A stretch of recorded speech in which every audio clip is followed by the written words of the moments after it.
Namaku Alia, usia 32 tahun.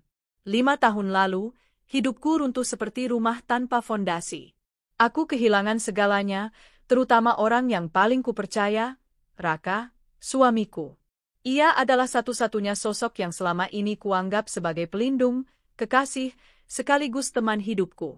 Saat itu, Raka bekerja di luar kota sebagai teknisi konstruksi. Gajinya tidak seberapa, tapi cukup untuk memenuhi kebutuhan hidup kami yang sederhana.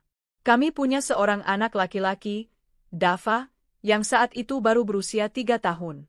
Raka adalah ayah yang penyayang, dan meski jarang pulang karena pekerjaan proyeknya, dia selalu menyempatkan diri menelpon kami setiap malam. Tak pernah terlintas sedikit pun di pikiranku bahwa semua kebahagiaan itu bisa lenyap dalam satu hari. Hari itu, aku masih ingat betul. Pagi yang cerah berubah menjadi gulita ketika berita di televisi menayangkan bencana tanah longsor besar-besaran di daerah tempat Raka bekerja. Ada puluhan korban tertimbun, beberapa hilang, dan sejumlah jasad ditemukan. Hatiku mencelos. Namanya muncul dalam daftar pekerja yang hilang dan belum ditemukan. Aku panik, menghubungi semua nomor yang kuingat, mulai dari rekan kerjanya, kantornya, hingga pihak berwenang. Tapi jawaban mereka semua sama, kami masih mencari. Mohon bersabar. Tapi hari berganti minggu, dan minggu berganti bulan. Tak ada kabar, tak ada jasad. Hanya kabar samar bahwa mungkin ia tertimbun dan sulit ditemukan. Hari-hariku berubah menjadi neraka. Aku tak bisa tidur, tak bisa makan, dan hanya menangis dalam diam. Aku berusaha kuat demi Dava, tapi tiap malam, saat ia sudah tertidur, aku menyendiri di pojok kamar, menangisi takdirku.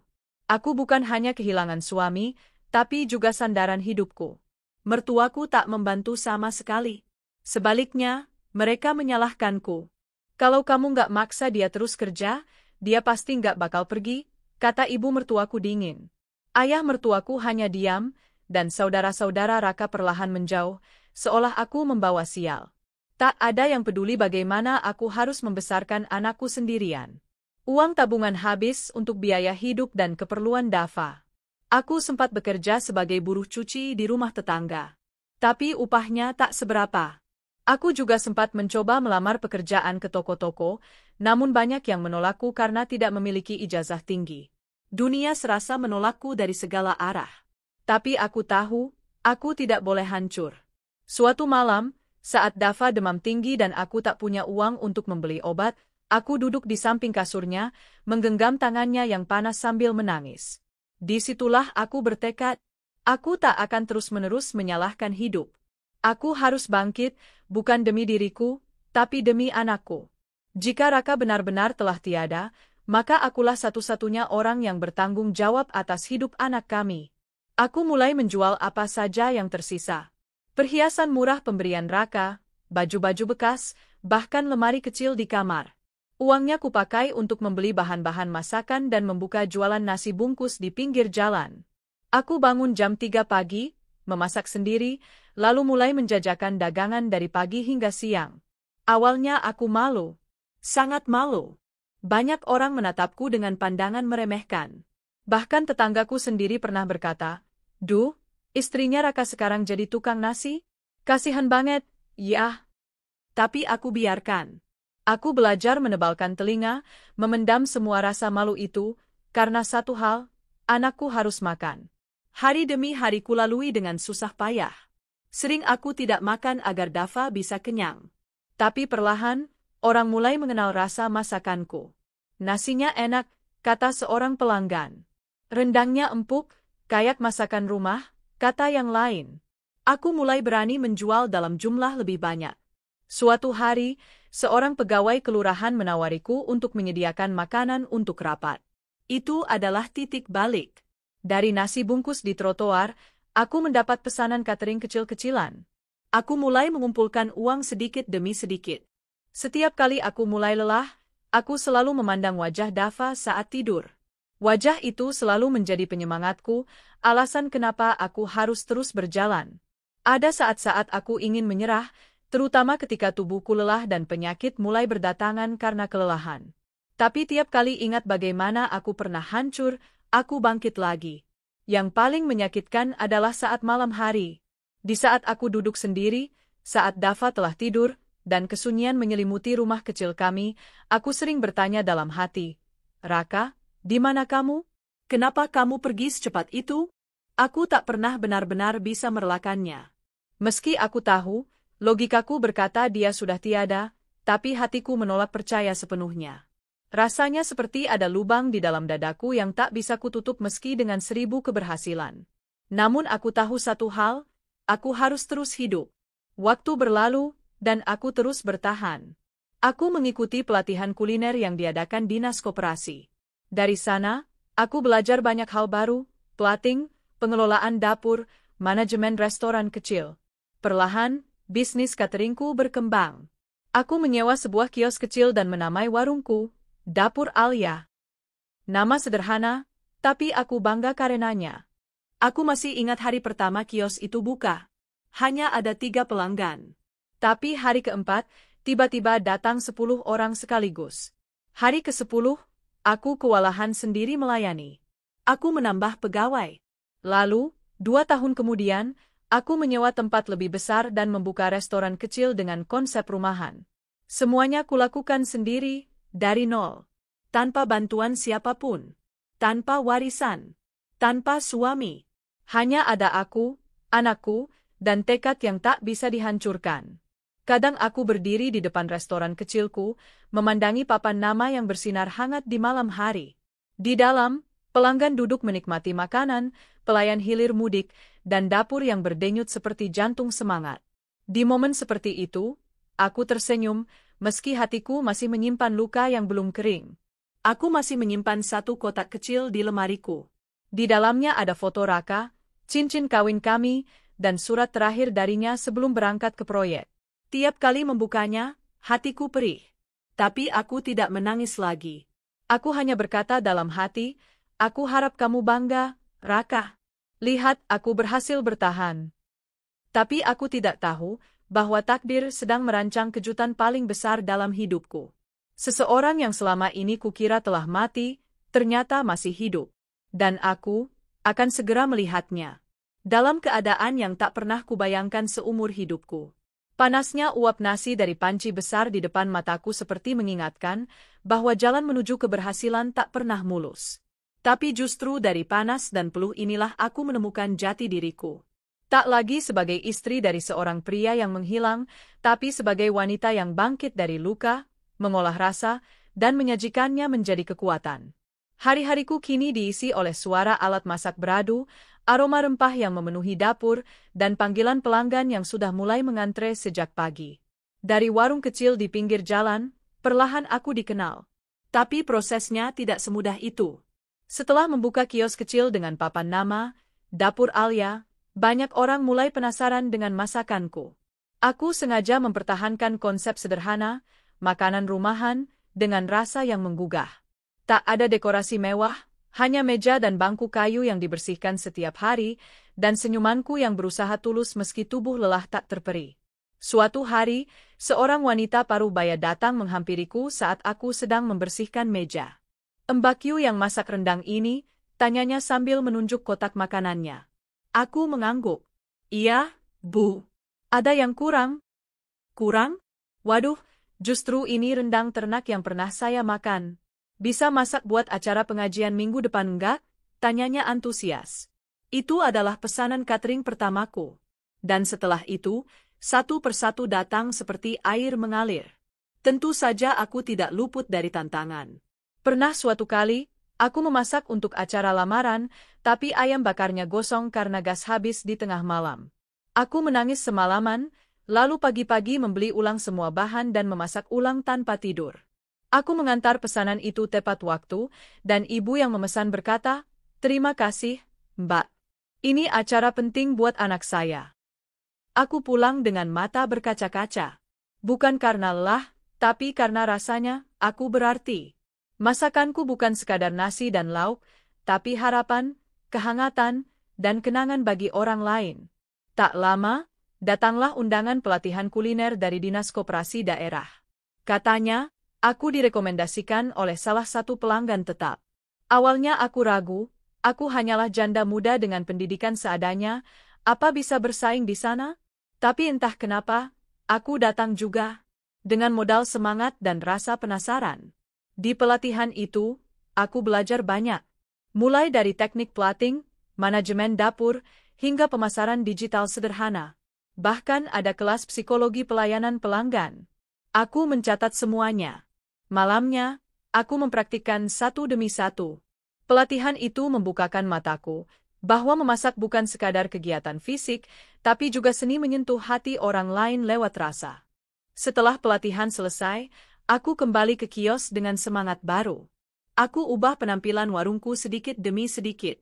Menambahkan menu baru, mengubah tampilan meja, bahkan menyediakan air mineral gratis untuk pelanggan yang makan di tempat. Dan benar saja, perlahan pelanggan makin ramai. Aku menyisihkan uang hasil jualan dan mulai menabung dengan lebih teratur. Aku belajar cara mengatur pengeluaran dan mencatat penghasilan harian. Tak lagi asal-asalan. Dan aku menetapkan mimpi baru. Suatu hari nanti, aku ingin punya restoran mewah dengan nama sendiri. Banyak yang menertawakanku saat itu. Alia, kamu pikir siapa kamu? Restoran mewah? Kita ini hidup dari sisa bencana, kamu tahu kan, kata salah satu tetangga. Bahkan saudara Raka yang sesekali datang hanya untuk mengejek pun mencibir, jangan mimpi ketinggian, nanti sakit kalau jatuh. Aku tersenyum. Tapi dalam hati, aku berkata, kita lihat saja nanti. Keseharianku tetap padat. Bangun pukul 3 pagi, memasak sendiri, lalu membuka warung pukul 6. Setelah itu, antar pesanan ke beberapa kantor, lalu belanja bahan, dan lanjut memasak untuk sore hingga malam. Dava, anakku, sudah mulai sekolah dan tumbuh menjadi anak manis. Ia sering menemaniku di warung sambil belajar. Melihat matanya yang penuh rasa ingin tahu membuatku kuat. Ia sering berkata, Mama hebat, Mama masaknya enak. Dan kalimat itu lebih berharga daripada pujian siapapun. Setahun kemudian, aku berhasil menyewa tempat lebih besar. Masih sederhana, tapi cukup luas untuk menampung 15 meja. Aku menyewa 2 pegawai. Salah satu di antaranya adalah Yuli, remaja putri yang juga hidup dalam keterbatasan. Kami saling menguatkan. Yuli bekerja sambil sekolah, dan aku senang bisa membantunya seperti orang dulu pernah membantuku. Restoranku kini mulai dikenal. Ada yang datang dari luar kota karena membaca review di media sosial. Ada yang kembali karena teringat rasa masakanku. Bahkan ada wartawan kuliner lokal yang menuliskan artikel tentangku. Judulnya, Dari Janda Penjual Nasi Bungkus Menjadi Ratu Dapur Kota Kecil. Aku tidak merasa menjadi ratu. Tapi aku bangga bisa berdiri lagi, setelah dulu nyaris terbenam dalam duka. Luka tentang Raka tetap ada. Tak pernah sembuh seutuhnya. Tiap kali aku melihat pasangan suami istri makan bersama, hatiku menyesak. Kadang aku bertanya dalam hati, kenapa aku harus kehilangan orang yang kucintai dengan cara seperti ini? Tanpa kejelasan. Tanpa jenazah. Tanpa pamit. Tapi waktu mengajarkanku bahwa kehilangan bisa menjadi bahan bakar untuk bangkit. Dan aku memutuskan, tak akan membiarkan duka itu membelengguku selamanya. Sampai suatu hari, aku mendapat kesempatan besar. Salah satu pelanggan tetapku adalah pengusaha properti. Ia menyukai makananku dan berkata, kalau kamu serius, aku punya tempat kosong di pusat kota. Lokasinya strategis. Gimana kalau kamu buka restoran kelas atas di sana? Aku bantu modal separuh, kamu kelola. Aku terdiam. Ini kesempatan yang dulu hanya bisa kulukis dalam mimpi. Tapi kini ada di depan mata. Aku tahu risikonya besar. Tapi aku juga tahu, aku tidak boleh takut selamanya. Setelah berpikir selama seminggu, aku menerima tawaran itu. Aku menjual semua peralatan lama, menata konsep baru, dan menciptakan menu eksklusif. Aku beri nama restorannya, Rasa Alia, sebuah penghormatan untuk semua rasa, rasa duka, rasa harapan, rasa perjuangan, dan rasa cinta yang membawaku sampai titik ini. Grand openingnya begitu megah. Banyak tamu undangan datang, dari pejabat lokal, influencer makanan, hingga mantan pelanggan warungku dulu yang kaget melihat transformasiku. Semua memuji desain interior, pelayanan hangat, dan tentunya, rasa makanan yang tetap otentik. Tapi aku tetap Alia yang dulu. Meski kini berdiri di dapur restoran mewah, aku masih mengaduk sayur sendiri, mencicipi rasa kuah soto, dan memastikan plating setiap hidangan sempurna. Aku berdiri di balik kaca dapur hari itu, memandangi pelanggan yang duduk rapi di meja mereka. Lampu gantung kristal menyinari ruangan, alunan musik lembut mengisi udara, dan pelayan hilir mudik dengan sigap. Aku menarik napas panjang. Akhirnya, aku sampai di sini. Tapi aku tidak tahu, hari itu akan menjadi titik balik lain yang akan mengguncang hidupku lagi. Aku belum tahu bahwa Raka, lelaki yang selama ini kukira sudah mati, akan masuk melewati pintu restoran ini. Bukan sebagai tamu biasa, tapi sebagai suami dari wanita lain yang tengah merayakan ulang tahun dengan mewah di tempat yang kubangun dari air mata dan darah. Dan saat hari itu datang, aku siap, tapi tak ada satupun yang bisa benar-benar mempersiapkanku untuk luka yang akan kembali terbuka. Restoran, rasa Alia, akhirnya benar-benar menjadi kenyataan. Bangunan 2 lantai bergaya modern klasik itu berdiri megah di tengah kota, dengan jendela-jendela besar dan interior yang dibuat sehangat rumah. Dapur utamanya terbuka, dipisahkan hanya oleh dinding kaca, agar pelanggan bisa melihat proses masak. Bukan untuk pamer, tapi agar mereka bisa merasakan bahwa makanan yang disajikan benar-benar dibuat dengan cinta dan tangan sendiri. Aku berdiri di dapur itu setiap hari, meski kini aku sudah punya lebih dari 10 pegawai. Tangan-tanganku tetap sibuk memotong, mengaduk, mencicipi, dan membetulkan plating. Aku tak pernah ingin kehilangan sentuhan personalku. Semua ini lahir dari luka dan perjuangan. Aku ingin setiap pelanggan yang makan di sini membawa pulang bukan hanya rasa kenyang, tapi juga kehangatan. Setiap malam sebelum tutup, aku duduk sendiri di sudut restoran. Menyapu pandangan ke seluruh ruangan, mendengarkan suara sendok dan garpu, tawa pengunjung, dan sesekali alunan piano dari sudut ruangan. Saat itulah aku menyadari, semua yang dulu terlihat mustahil, kini berdiri nyata di hadapanku. Namun di balik semua senyum dan keberhasilan, luka lama itu masih tersimpan rapi di sudut hatiku. Aku tidak pernah menikah lagi. Bukan karena tak ada yang datang, tapi mungkin karena hatiku belum benar-benar bisa terbuka. Sosok Raka, pria yang pernah mengisi hari-hariku, terlalu dalam tertanam. Aku bahkan tak tahu apakah aku masih mencintainya atau hanya masih belum mampu memaafkan takdir. Hingga suatu siang yang akan mengubah segalanya. Hari itu, seorang manajerku menghampiri meja kerjaku sambil membawa laptop. Bu Alia, ada reservasi untuk private room minggu depan.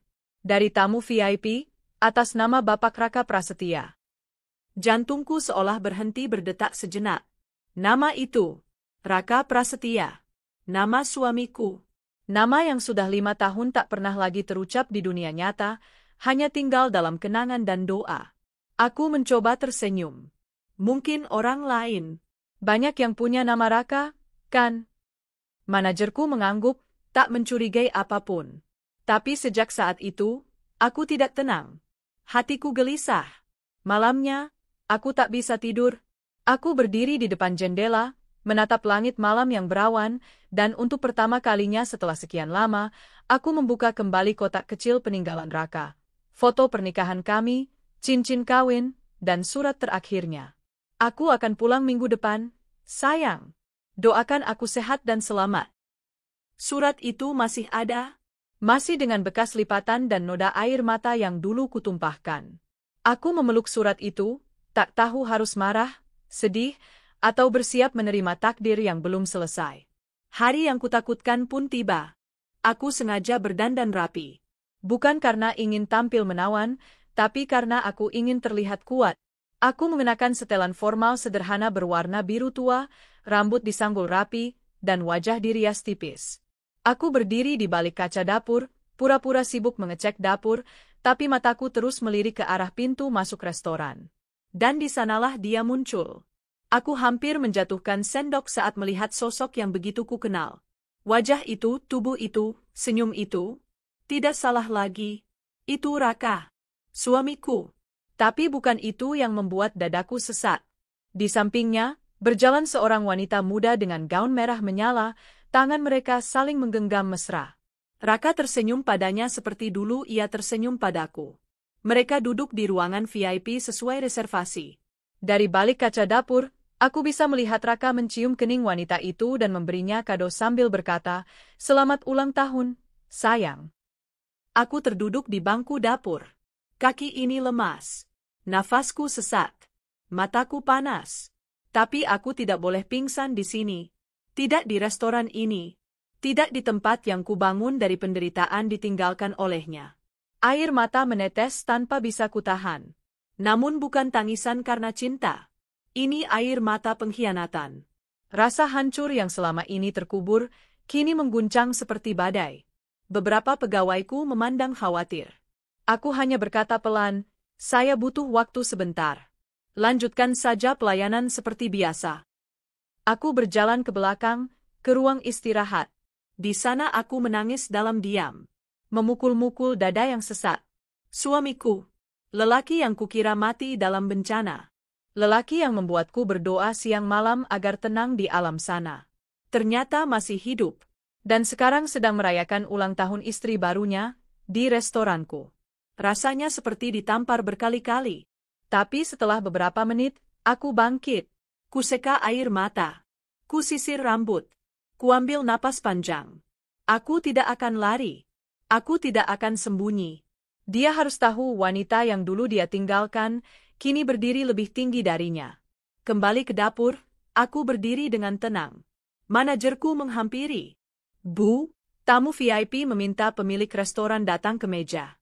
Katanya ingin berterima kasih langsung karena makanannya enak sekali." Aku menoleh. Menatap lurus matanya. "Baik, saya akan temui mereka." Dengan langkah mantap, aku berjalan menuju ruangan VIP. Jantungku berdebar, tapi langkahku tidak goyah. Setiap detik yang kulalui seperti potongan film. Tangga, lorong, suara musik restoran, semua terasa seperti gema jauh. Hingga akhirnya, pintu ruangan terbuka dan Raka mendongak. Matanya membelalak. Wanita di sebelahnya memiringkan kepala bingung. "Kenapa, Mas?" Raka berdiri kaku. Mulutnya terbuka, tapi tak ada suara yang keluar. Aku tersenyum tipis. "Selamat malam. Saya Alia, pemilik restoran ini. Terima kasih sudah makan di tempat kami." Raka nyaris tersedak. "Alia?" katanya pelan, seperti melihat hantu masa lalu. Aku hanya menatapnya. Lama. Dalam diam. Wanita di sebelahnya tampak risih. "Sayang, ini siapa?" Aku menoleh padanya. "Saya mantan istri dari pria yang sedang kamu pegang tangannya." Atau lebih tepatnya, istri yang tak pernah diceraikan dan dulu dikira sudah menjanda karena suaminya hilang dalam bencana. Wanita itu melongo. Raka masih membeku.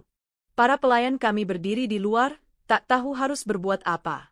Beberapa pelanggan mulai melirik ke arah ruangan VIP karena melihat keributan kecil. Tapi aku tak peduli. Aku tidak akan kehilangan kendali. Tidak di sini. Tidak sekarang. Aku kira kamu mati, Raka. Suaraku tenang. Aku berkabung. Aku berdoa. Aku membesarkan anak kita sendirian. Sementara kamu di mana? Menikah lagi? Hidup bahagia? Maaf, aku bisa jelaskan? Jelaskan apa? Bahwa kamu memilih menghilang dan membiarkan aku hidup dalam derita? Bahwa kamu sengaja tidak kembali dan membiarkan anakmu tumbuh tanpa ayah? Wanita di sebelahnya mulai gelisah. "Mas, kamu belum cerai?" Raka panik. Aku pikir dia udah meninggal juga." Aku tersenyum tipis. "Dan kamu pikir hidupku akan mati juga? Maaf, aku bukan wanita yang bisa dikubur oleh kepergianmu." Aku berdiri tegak. "Mulai hari ini, kamu resmi kutuntut cerai. Aku punya semua bukti bahwa kamu meninggalkanku tanpa kabar dan menikah lagi tanpa proses sah. Dan untuk malam ini, silakan tinggalkan restoranku." Aku tak sudi melihat pengkhianat duduk di meja hasil air mata dan darahku. Seketika, para tamu menoleh. Suara gumaman terdengar. Malu dan panik, Raka menarik tangan istri barunya dan buru-buru pergi meninggalkan ruangan. Aku berdiri di sana dengan hati penuh luka, tapi juga dengan kebanggaan yang tak bisa dijelaskan dengan kata-kata. Aku menang, bukan karena membalas dendam, tapi karena aku membuktikan, Aku bisa berdiri lebih tinggi dari siapapun yang pernah menjatuhkanku. Hari itu mestinya menjadi hari biasa. Jadwal penuh, reservasi padat, tamu penting datang silih berganti. Aku bahkan sudah menyiapkan meja spesial untuk seorang tokoh kuliner terkenal yang ingin mencoba menu baru kami, ayam bakar rempah Karibia, hasil eksplorasi resepku dari berbagai daerah. Tapi semuanya berubah sejak Raka, pria yang kukira telah meninggal 5 tahun lalu, melangkah masuk bersama wanita lain, dan tanpa tahu malu, duduk di restoran mewah yang aku bangun dari luka yang dia tinggalkan. Setelah konfrontasi mengejutkan malam itu, seharusnya aku merasa lega. Aku sudah mengusir mereka, mempermalukan mereka, dan berdiri tegak sebagai pemenang. Tapi ternyata tidak semudah itu. Malam itu aku duduk lama di dapur, sendirian. Pegawaiku sudah pulang. Ruangan sudah dibersihkan. Hanya ada sisa aroma kaldu dan suara lemari pendingin yang berdengung pelan. Aku menatap kursi kosong di seberang meja. Kursi tempat Raka biasa duduk di dapur sempit kami dulu, sambil menungguku masak dan bercerita soal pekerjaannya. Ternyata kenangan itu masih hidup. Aku memejamkan mata. Hati ini terasa perih, seperti luka lama yang dikorek kembali. Tapi kali ini bukan luka karena kehilangan, melainkan luka karena dikhianati. 5 tahun aku mendoakannya. 5 tahun aku hidup dalam kabar duka. 5 tahun aku bersusah payah membangun kehidupan dari nol, sementara dia menikmati hidup baru bersama wanita lain, tanpa sedikit pun memikirkan aku dan Dava. Dava, anakku. Aku belum memberitahu apapun padanya. Ia masih terlalu kecil waktu ditinggal. Kini, di usianya yang menginjak 8 tahun, ia hanya mengenal ayahnya dari foto dan cerita. Ia tak tahu bahwa pria itu sebenarnya masih hidup. Aku tak tahu apakah aku sanggup mengucapkannya. Tapi aku tahu, cepat atau lambat, Dava berhak tahu kebenaran. Keesokan harinya, aku memulai hari lebih awal. Kubiarkan mata bengkakku tersamar oleh riasan tipis. Kuperintahkan manajer untuk tidak menerima lagi reservasi atas nama Raka Prasetya, apapun alasannya. Aku juga mengingatkan pegawai untuk tidak membicarakan insiden semalam. Reputasi restoranku penting, dan aku tak mau mencampur urusan pribadi dengan profesionalisme kerja. Tapi aku tak bisa menghindar selamanya. Beberapa hari kemudian, seorang kurir datang membawa surat. Surat itu dikirim langsung ke kantor utama restoranku, atas nama Raka Prasetya. Tanganku gemetar saat membukanya. Maaf, aku tak pernah berniat menyakitimu. Ada banyak hal yang tidak kamu tahu. Bisakah kita bicara? Setidaknya untuk penjelasan. Aku tahu aku salah, tapi tolong beri aku kesempatan menjelaskan. Raka. Aku meremas surat itu dan membuangnya ke tempat sampah. Tapi 5 menit kemudian, aku ambil kembali. Kusimpan di laci meja. Bukan karena aku ingin bertemu dengannya, tapi karena aku tahu, aku butuh penutup. Butuh penjelasan, agar aku bisa menutup lembaran ini sepenuhnya. Bukan untuk memaafkan, tapi untuk mengakhiri. 2 hari kemudian, Raka datang lagi. Kali ini tanpa istri barunya. Ia berdiri di luar restoran, menunggu seperti pengemis. Penampilannya tak seperti dulu. Wajahnya pucat, tubuhnya lebih kurus. Tapi yang paling berbeda adalah sorot matanya, tak lagi percaya diri, tapi penuh rasa bersalah. Aku menemuinya di ruangan kecil di belakang restoran. Di sana hanya ada meja kayu dan 2 kursi. Aku duduk. Ia duduk dengan kepala tertunduk. Aku nggak menyangka kamu bisa sejauh ini, katanya pelan. Aku menatap lurus ke matanya. Karena aku terpaksa. Karena kamu pergi, dan aku harus bertahan. Karena kalau aku nggak kuat, anak kita akan mati kelaparan. Ia mengepalkan tangan di atas meja. Alia, waktu itu, aku tidak mati. Aku memang selamat dari bencana. Tapi aku kehilangan semuanya. Proyekku hancur. Pekerjaan hilang. Aku sempat dirawat di rumah sakit tanpa identitas, lalu hidup menggelandang selama berbulan-bulan. Aku merasa terlalu malu untuk pulang. Aku mengerutkan dahi. Malu? Jadi kamu biarkan aku menangis tiap malam, membesarkan anak kita sendiri, hanya karena kamu malu? Lalu apa penjelasanmu sekarang bisa menikah lagi? Hidup nyaman? Sementara aku dihina oleh orang tuamu, dicaci sebagai janda miskin? Kamu tahu aku pernah tinggal di rumah kardus. Air mataku menetes. Tapi kali ini aku tak menahannya. Raka menunduk makin dalam. Aku bertemu wanita itu saat hidup di jalanan. Dia menolongku. Dia membawaku ke rumahnya, menyembuhkan lukaku. Lalu, aku pura-pura jadi orang baru. Kupikir hidup lamaku sudah mati. Aku pikir kamu akan lebih baik tanpa aku. Tidak, bentakku. Bukan kamu yang berhak memutuskan aku baik-baik saja tanpamu. Aku istrimu, Raka. Kamu ayah dari anak kita. Bahkan jika kamu miskin, bahkan jika kamu cacat, bahkan jika kamu pulang tanpa sepeser pun uang, aku akan tetap menerimamu. Tapi yang kamu lakukan, pengkhianatan. Kau kabur dari kenyataan dan hidup dengan orang lain, seolah kami tak pernah ada. Raka menangis. Tapi aku tak merasa iba sedikit pun. Kamu tahu, waktu aku jualan nasi di pinggir jalan, aku masih berharap kamu pulang.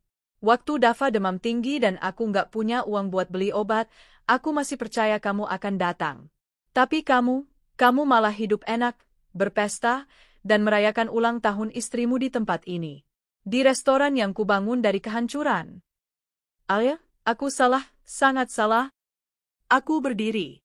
Kamu tidak hanya salah. Kamu kejam. Aku pergi meninggalkannya tanpa menoleh. Seminggu kemudian, pengacara mengurus semua dokumen perceraian. Status pernikahan kami masih tercatat sah secara hukum karena tak pernah ada akta kematian Raka. Itu artinya, pernikahan keduanya bisa digugat secara pidana. Tapi aku tak tertarik menyeretnya ke pengadilan. Aku hanya ingin satu hal, hak penuh atas anak kami dan penutupan lembaran hidup bersamanya. Aku menyuruh Raka untuk tidak pernah lagi muncul di hidupku. Tidak di restoran, tidak di depan rumah, bahkan tidak di kehidupan Dava, kecuali saat Dava sudah cukup dewasa dan memutuskan sendiri mau mengenalnya atau tidak. Malam harinya, saat aku duduk di tempat tidur bersama Dava, ia menatapku dengan mata polosnya. Mama kenapa? Akhir-akhir ini Mama sering melamun. Aku tersenyum dan memeluknya erat. Mama cuma lagi mikirin masa lalu, Nak. Tapi Mama sekarang sudah bahagia karena kamu. Dava tertawa kecil. Mama jangan sedih, ya. Aku mau Mama senyum terus. Aku mencium keningnya. Iya, sayang. Mama janji. Mama kuat karena kamu. Malam itu aku menulis di jurnal kecilku, hal yang sudah lama tak kulakukan. Aku bertemu masa laluku. Tapi kali ini, aku tidak jatuh. Aku berdiri dan menunjukkan bahwa aku tidak hancur. Kini aku bebas. Luka itu memang tak hilang, tapi aku sudah tak biarkan dia mengendalikan hidupku. Dan sejak saat itu, aku benar-benar merasa ringan. Langkahku gemetar saat ku tinggalkan dapur, jantungku berdentum tak beraturan, dadaku penuh sesak oleh campuran emosi yang tak bisa kujelaskan. Rasa itu muncul kembali, rasa yang selama bertahun-tahun coba kukubur di balik dinding kekuatan dan senyuman palsu. Tapi hari ini, semuanya terbongkar. Luka yang kukira telah sembuh ternyata hanya tertutup debu waktu, dan kini terbuka kembali, menganga lebih lebar dari sebelumnya. Aku berdiri di balik dinding kaca yang menghubungkan dapur dengan ruangan VIP. Tanganku mencengkeram apron, mataku tertuju pada dua sosok yang tengah tertawa di meja bundar mewah.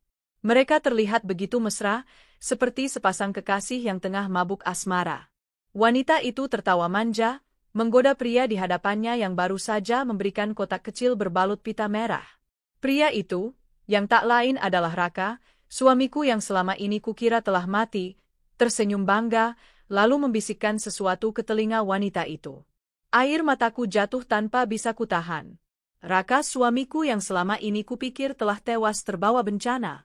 Lelaki yang membuatku menangis selama berbulan-bulan, bahkan nyaris membuatku gila karena kehilangan. Kini dia duduk di hadapanku, hidup, sehat, tertawa, dengan wanita lain di hari ulang tahun wanita itu. Bukan aku, bukan anaknya, bukan keluarganya, tapi wanita yang bahkan tak kukenal. Hatiku hancur untuk kesekian kalinya. Aku terdiam lama, tak tahu harus melakukan apa. Amarah menyala dalam dadaku, tapi tubuhku terasa lumpuh. Aku menahan diriku agar tidak berlari ke meja itu dan menumpahkan semua kekesalan. Tidak. Aku tak ingin terlihat emosional. Aku bukan Alia yang dulu. Aku adalah Alia yang kini memiliki restoran bintang 5. Aku adalah ibu yang membesarkan anaknya sendirian. Aku telah menjadi perempuan yang jauh lebih kuat daripada saat terakhir kali Raka meninggalkanku. Bu Alia, suara salah satu pelayan membuyarkan lamunanku. Apakah Anda ingin kami yang menangani tamu VIP itu? Aku menarik napas dalam-dalam. Tidak, jawabku pelan namun tegas. Biarkan aku yang menangani langsung. Siapkan ruang VIP utama. Aku akan menemui mereka sebentar lagi. Pelayan itu menunduk dan pergi. Aku pun berjalan perlahan menuju ruang ganti staf. Kutanggalkan apron dan mengenakan jas formal yang biasa kupakai saat menjamu tamu istimewa. Kukuatkan langkah dan memperbaiki riasanku yang sempat luntur oleh air mata. Di cermin, kutatap wajahku sendiri. Mata ini sudah terlalu lama menahan perih, tapi tidak lagi. Hari ini, aku akan berdiri dengan kepala tegak. Langkahku mantap menuju ruang VIP. Di dalam, Raka masih tertawa, tampak sangat nyaman. Dia benar-benar sudah melupakan aku dan anaknya. Tak ada rasa kehilangan sedikit pun di wajah itu. Bahkan, tidak ada rasa bersalah. Saat pintu dibuka oleh pelayan, seluruh ruangan mendadak hening. Raka menoleh ke arahku, dan saat matanya bertemu mataku, tubuhnya langsung menegang. Senyum di wajahnya lenyap. Mata itu membelalak, dan mulutnya menganga, nyaris tak percaya dengan apa yang dilihatnya. Alia, gumamnya lirih. Aku melangkah pelan, penuh wibawa, hingga berdiri tepat di hadapan mereka. Mataku menatap dalam ke arah Raka, lalu beralih pada wanita di sampingnya. Wanita itu masih bingung, memandang bergantian antara aku dan suaminya. Selamat malam, ucapku tenang. Perkenalkan, saya adalah pemilik restoran ini. Wanita itu tampak terkejut. Wah, senang sekali bisa bertemu dengan Anda. Saya suka sekali makanan di sini. Sangat mewah dan berkelas. Aku mengangguk sopan. Terima kasih. Tapi saya tidak datang untuk sekadar menyapa. Saya datang karena saya mengenali pria yang duduk di hadapan Anda. Raka masih terdiam. Pucat, nafasnya memburu. Pria itu, lanjutku sambil menatap tajam, adalah suamiku. Suami yang selama ini kukira meninggal dunia dalam bencana beberapa tahun lalu. Suami yang jasadnya tak pernah ditemukan, tapi kini aku temukan, sedang merayakan ulang tahun wanita lain. Wanita itu tersentak. Apa maksudmu, Raka? Ini nggak lucu. Aku serius, potongku cepat. Aku punya surat nikah. Aku punya anak dari dia, dan aku punya semua bukti bahwa dia meninggalkanku dan anak kami setelah pura-pura mati. Raka berdiri tergesa, mencoba membela diri. Alia, aku bisa jelaskan semuanya? Tidak, Hardikku, suaraku meninggi, tapi tetap dalam kendali. Kau tidak berhak menjelaskan apapun. Aku sudah cukup mendengar. Kau meninggalkanku, membuatku menangis, membuatku hidup dalam duka bertahun-tahun. Dan sekarang kau datang ke restoranku seolah-olah hidupmu sempurna? Sementara aku berjuang sendirian membesarkan anak kita. Raka mulai gugup, berkeringat dingin. Aku pikir kau akan lebih baik tanpaku, Alia. Aku terjebak, aku tak tahu harus kembali bagaimana. Aku merasa hidupku sudah hancur waktu itu, dan... Jangan membalikkan kenyataan, potongku lagi. Kau tidak hancur. Kau hanya pengecut. Kau tidak cukup jantan untuk menghadapi kenyataan. Kau lari. Lari dari tanggung jawab, dan menikah lagi seolah semua baik-baik saja. Wanita yang bersamanya kini mulai bangkit. Raka, kau belum cerai dengannya? Raka tak menjawab. Matanya menunduk, wajahnya benar-benar kacau. Aku melangkah maju, menatap keduanya. Kalian tahu apa yang paling menyakitkan? Bukan karena aku ditinggal. Tapi karena aku percaya dia mati, aku menangis tiap malam, aku menunggu kabar, berharap jasadnya ditemukan. Tapi ternyata dia hidup, dan bahkan tidak pernah mencoba mencari tahu kabarku. Aku tidak marah karena kau jatuh cinta lagi, Raka. Aku marah karena kau memilih membunuhku secara emosional. Semua tamu di sekitar mulai memperhatikan. Beberapa bahkan merekam diam-diam. Dengan tenang aku melangkah mundur. Keluar dari restoranku. Sekarang juga. Aku tak butuh penjelasan. Aku tak butuh maaf. Tapi kau akan mendapat balasan secara hukum. Aku akan menuntutmu atas penelantaran keluarga dan pernikahan ganda. Raka mencoba mendekatiku, tapi aku mengangkat tangan, menahannya. Jangan pernah dekat-dekat aku atau anak kita lagi. Kau telah memilih jalanmu, maka aku pun akan memilih jalanku. Pelayan segera mendekat, membukakan pintu. Raka berjalan tertunduk keluar ruangan bersama wanita yang terlihat sangat marah. Ia bahkan menampar Raka di depan semua orang sebelum pergi. Aku berdiri tenang di ambang pintu, membiarkan semua mata menatap kami. Tapi kali ini, aku bukanlah wanita malang yang ditinggal. Aku adalah perempuan kuat yang bangkit dari keterpurukan. Dan aku akan memastikan, ini bukan akhir. Ini awal dari kemenangan sejati seorang ibu dan istri yang pernah disakiti. Dengan langkah tenang namun penuh gejolak di dada, Alia melangkah menuju ruang VIP restoran mewah miliknya. Gaun hitam elegan membalut tubuh rampingnya, sepatu hak tingginya berketuk lembut di lantai marmer. Para staf restoran menatapnya heran, tak biasanya sang pemilik turun tangan langsung pada malam seperti ini. Tapi Alia tak memedulikan pandangan itu. Di dalam ruangan, tawa dan suara ceria terdengar jelas. Raka, pria yang dulu ia cintai dan tangisi selama bertahun-tahun, sedang merayakan ulang tahun istri barunya. Wanita muda itu tampak angkuh dalam balutan gaun merah menyala, dikelilingi hiasan mewah dan lilin-lilin di kue ulang tahun yang tampak begitu mahal. Alia menahan napas. Jantungnya berdegup kencang, bukan karena takut, tapi karena campuran antara marah dan sakit hati. Ia membuka pintu perlahan. Semua kepala di ruangan itu menoleh. Hening. Raka menatapnya, matanya membelalak. Wajahnya memucat seperti melihat hantu. Gelas di tangannya bergetar dan hampir jatuh. Wanita di sampingnya, yang tadi memanggilnya, sayang, kini menatap dengan bingung. Alia tersenyum tipis. Selamat malam, katanya pelan, namun tegas. Saya dengar malam ini ada yang berulang tahun di restoran saya. Restoran? Anda? Tanya wanita itu dengan kening berkerut. Alia menatap langsung ke arah Raka. Ya, restoran ini milik saya. Dan pria di sampingmu dulu adalah suami saya. Ledakan bisik-bisik segera memenuhi ruangan. Para tamu undangan yang hadir saling menatap, beberapa bahkan terlihat terpaku. Wanita yang berulang tahun langsung menoleh ke Raka. Apa maksudnya ini, Mas? Bentaknya. Raka panik. Ia berdiri tergesa, berusaha menyembunyikan wajahnya. Aku bisa jelaskan semuanya? Tidak perlu, potong Alia, suaranya dingin tapi berwibawa. Penjelasanmu tidak lagi penting. Yang penting adalah semua orang di ruangan ini tahu siapa kamu sebenarnya. Alia menoleh ke para tamu. Saya Alia, istri sah dari pria ini. Bertahun-tahun lalu, saya dikabarkan kehilangan dia karena bencana di luar kota.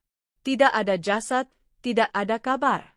Saya menunggu, menangis, mengubur luka sambil membesarkan anak kami seorang diri. Tapi hari ini, saya temukan dia di restoran saya, tertawa dengan wanita lain, seolah-olah masa lalu kami tidak pernah ada.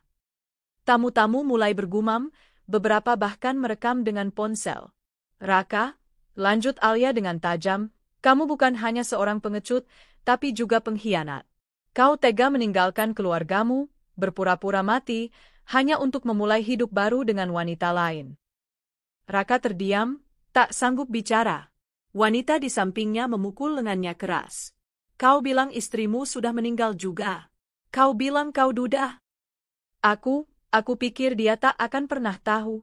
Aku hanya ingin memulai dari awal. Raka tergagap, wajahnya pucat pasi. Alia tertawa pendek, getir. Kau memulai dari awal dengan kebohongan, Raka.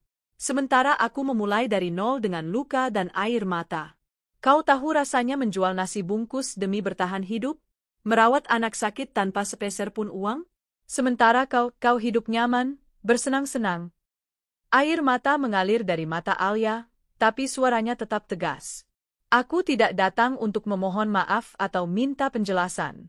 Aku datang untuk menunjukkan bahwa aku bukan wanita lemah yang dulu kau tinggalkan. Ia menoleh ke manajer restoran yang berdiri di pintu.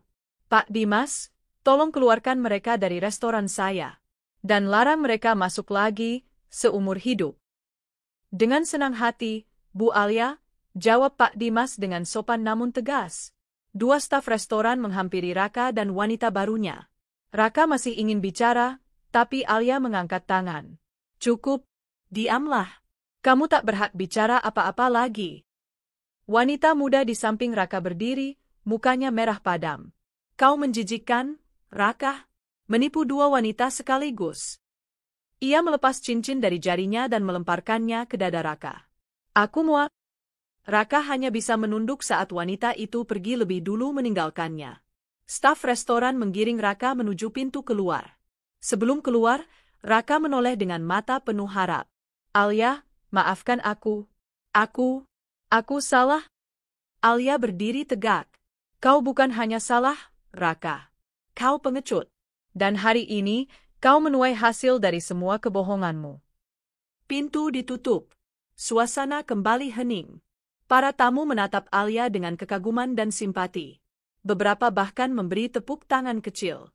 Alia membungkuk singkat, lalu berbalik, melangkah pergi dengan kepala tegak. Di dalam dadanya, luka itu masih ada. Tapi kali ini, ia menang, bukan karena membalas, tapi karena ia berhasil berdiri di atas penderitaannya. Malam itu, Alia duduk di ruang pribadinya, menatap pantulan wajahnya di cermin. Ia menyentuh bekas air mata di pipinya. Aku sudah cukup menangis, bisiknya. Sekarang saatnya menjalani hidupku dengan bangga. Anaknya mengetuk pintu dan masuk. Mama, tanya si kecil, kok Mama kelihatan bahagia? Alia tersenyum, memeluk anak itu erat. Karena Mama akhirnya tahu bahwa hidup tak perlu menunggu siapapun untuk bahagia. Kita cukup punya satu sama lain. Dan malam itu, untuk pertama kalinya setelah bertahun-tahun, Alia tidur dengan hati yang benar-benar lega. Pagi itu, matahari menyinari wajah Alia yang tenang dalam tidurnya. Untuk pertama kalinya sejak bertahun-tahun lalu, ia bangun tanpa rasa was-was, tanpa beban di dada. Wajahnya terlihat damai, seperti seseorang yang akhirnya bebas dari belenggu luka lama. Ia bangun, melipat selimut, dan berjalan ke dapur untuk menyiapkan sarapan. Tak lama kemudian, suara kaki kecil berlari terdengar dari arah kamar. Mama, teriak si kecil, Hana, memeluk Alia dari belakang. Alia tersenyum lebar. Selamat pagi, sayang. Mau sarapan apa hari ini? Nasi goreng buatan Mama, seru Hana riang. Alia mencubit pipinya gemas. Baiklah, hari ini spesial. Mama akan masak nasi goreng ternak sedunia. Mereka tertawa bersama, dan momen itu terasa seperti pelangi setelah hujan badai. Alia tahu, hidupnya mungkin tidak sempurna, tapi ia memiliki sesuatu yang jauh lebih berharga, ketenangan hati dan cinta seorang anak. Setelah sarapan, Alia memutuskan untuk pergi ke kantor pusat restorannya. Ia ingin berbicara dengan tim manajemen soal beberapa cabang baru yang akan dibuka. Sejak pertemuan emosional dengan Raka malam itu, hidup Alia justru terasa lebih ringan. Ia tak lagi dihantui masa lalu. Ia kini melangkah ke depan dengan penuh keyakinan. Di perjalanan, telepon genggamnya berdering. Sebuah nomor yang tidak dikenal muncul di layar. Alia sempat ragu, tapi kemudian menjawab. Halo? Suara di seberang sana terdengar pelan, ragu-ragu. Iya? Ini aku, Raka. Alia menarik napas dalam. Ada apa? Aku cuma ingin minta waktu sebentar. Hanya 5 menit. Aku tahu aku tak pantas bicara denganmu, tapi, aku mohon. Alia menatap ke depan.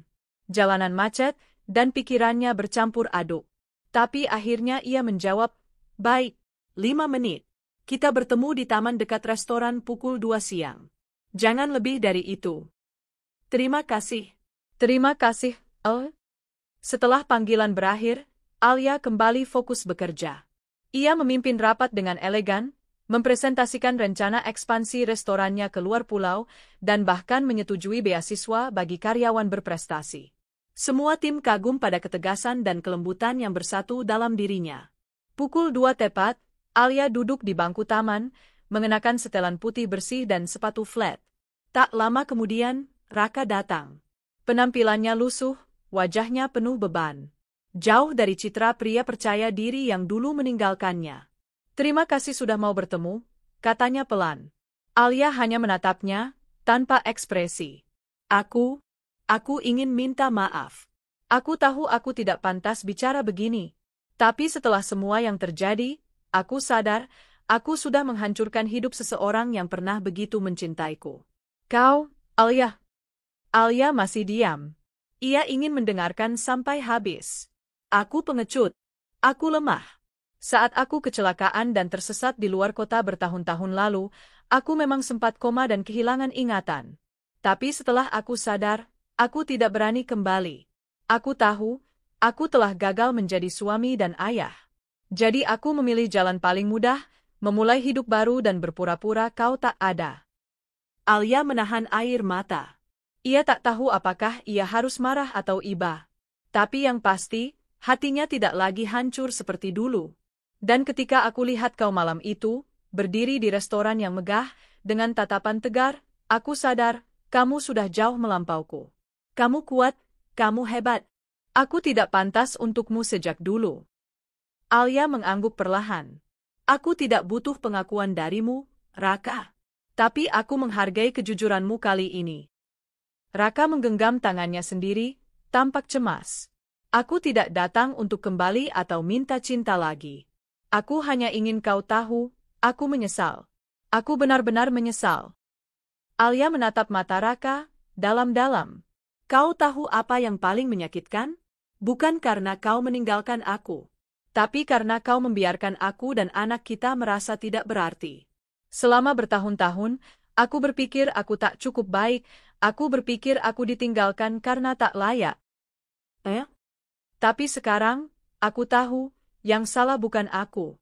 Dan aku bersyukur, karena jika kau tidak pergi, aku takkan pernah tahu seberapa kuatnya diriku. Raka menunduk, suaranya tercekat. Maaf, untuk segalanya. Alia berdiri. Aku sudah memaafkanmu, Raka.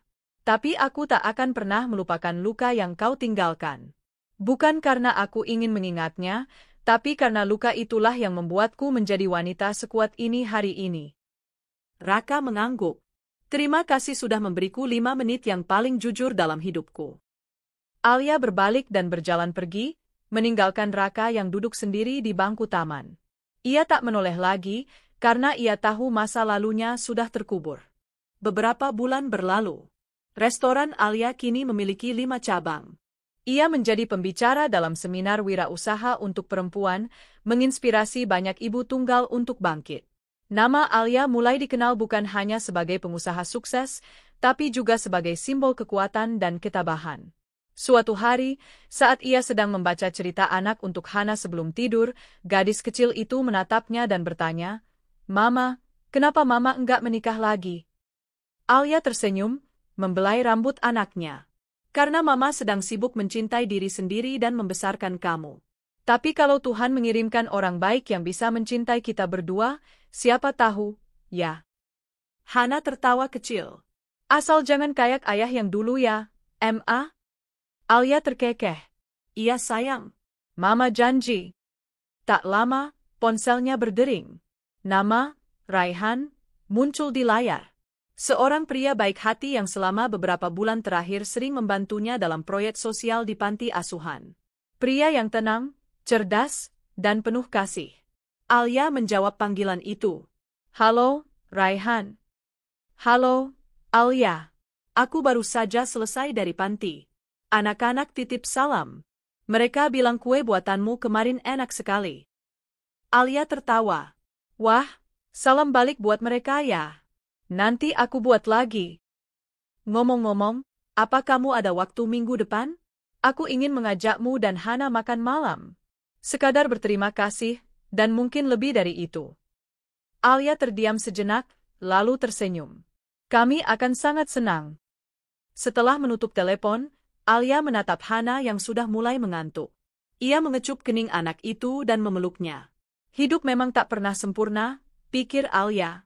Tapi bukan berarti kita tak bisa menemukan kebahagiaan di dalamnya. Dan malam itu, bintang-bintang tampak lebih terang di langit. Seolah mengucapkan selamat kepada seorang wanita yang telah melalui badai dengan kepala tegak dan akhirnya sampai di pelabuhan yang tenang.